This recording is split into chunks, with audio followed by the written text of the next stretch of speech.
กระยาดอกไปแล้วทางเงินพันทางเงินร้อยไปนะจังหวัดอ่ะหอยมหาเสน่ห์ยังครับยังตัวนี้จะขายเพิ่นจังบาทมาริโอให้เพิ่นจังบาทนี่ให้2,000เหรอได้ค่าไป50 บาท100อยากได้น้ำเลยดิโอ้ค่ากันจะ100เดียวเอาไปละ2ตัวจะมากับตัวนี้เอาคน100เดียวน้ำนี่นะคนละ50 บาทบ่ได้เอาเต็ม100จะไปแบ่งครึ่งคนละ50 บาทรวมเพียง2,000ว่าซั่นโอ้ยตัวดอกจังมีเลยตัวนี้ละตัวละ2,000น่ะสิมีตัวไหนขายเลยเด้บ่ขายเขาบ่ซื้อเด้ขายรถเดี๋ยวน้ำใจบ้างละเจ้าน้ำใจคอยแน่เอ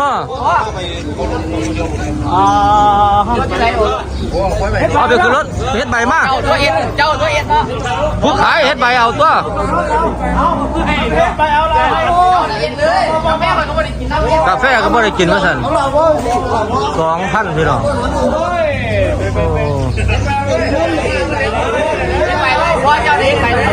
ค่ากันจะ100เดียวมาดิค่าใบผู้ขายตัวเฮ็ดใบเนาะ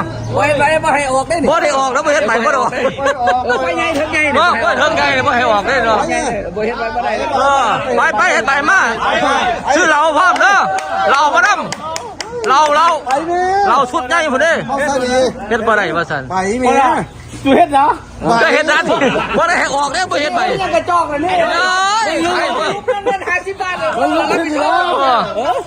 นี่โอ้ยหมอยมาแต่นี่เจ้าควายไปเด้อบ่เฮ็ดใบเอาออกบ่ได้เด้3บูแม่มัน3บูแม่3บูโอ้ยบ่อยากเฮ็ดอย่าเฮ็ดใบไปเฮ็ดมาโอ้ยโอ้ยทำอย่างกาแฟคนละบ่ได้กินนะกาแฟก็บ่กินนะแม่บ่ลูกเด้อแม่เดี๋ยวแม่ก็บ่ได้เด็กน้อยบ่เป็นผู้ใหญ่เด้เด็กน้อยเด้มาริโอลุกยัง50 บาทมันสิ50 บาทบ่ตายยอดเนาะแม่ค่าน้ำมันรู้เวลา3บาทมาจมลุกกัน4หลายกว่านี้เฮ้ย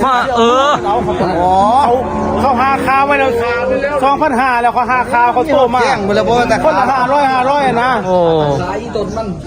แล้วราคามัน2,000ค่ากันอยู่50 บาทค่าใบพอ50 บาทละโอ้เจ้าหันละตั้งใจเนี่ยมาริโอนอกมาหลายเลยเด้อบ่ได้ว่าสันลบว่าสันบอกว่ากระยาเราแล้วไปน้ำ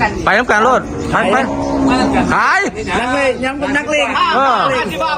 นักเลงยังไม่ขาย50 บาทจบเลยนะเจ้าโจมาเร็วคนนะนี่มาเฮ้ยช่างโจมเลยสุดท้ายยังค่ากันอยู่ละ25 บาทวันค่ากันอยู่25 บาทโอ้ยอย่าให้มันห่างกันเด้25 บาทนึง30 บาทไหมเอา30 บาท30 บาท30 บาทเอาเจ้าโจ๊กใส่20 บาทก็พอดีเนาะโอ้ย2,000 กับ30 บาทผู้อยากขายยังไม่อยากขายอยู่เอารถกาแฟก็ไม่ได้กินน้ำเหมือนโอ้ยยัง20 บาทนึงเลยไหมกัสซานะกาแฟ3 ป๋องเฮ็ดใบเอาขนาดเสื้อเขามาได้ปล่อยมาซะนี่เขาทำมาละ30 บาทละ2,000 กับ 30 บาทเพื่อจะได้2,000 กับ 50 บาทนั่นค่ากัน20 บาทลงมา5 บาทแล้วมั้งฮะนะ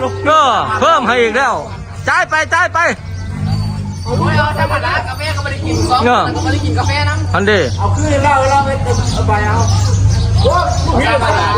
เราเอา50 บาทนะโอ้ย20 บาทจะไปทานเนาะจุ๊บเนี่ยแล้วเขาบอกกาแฟจะไปยังไงลุก20 บาทได้ตัวเดียวนี่ละ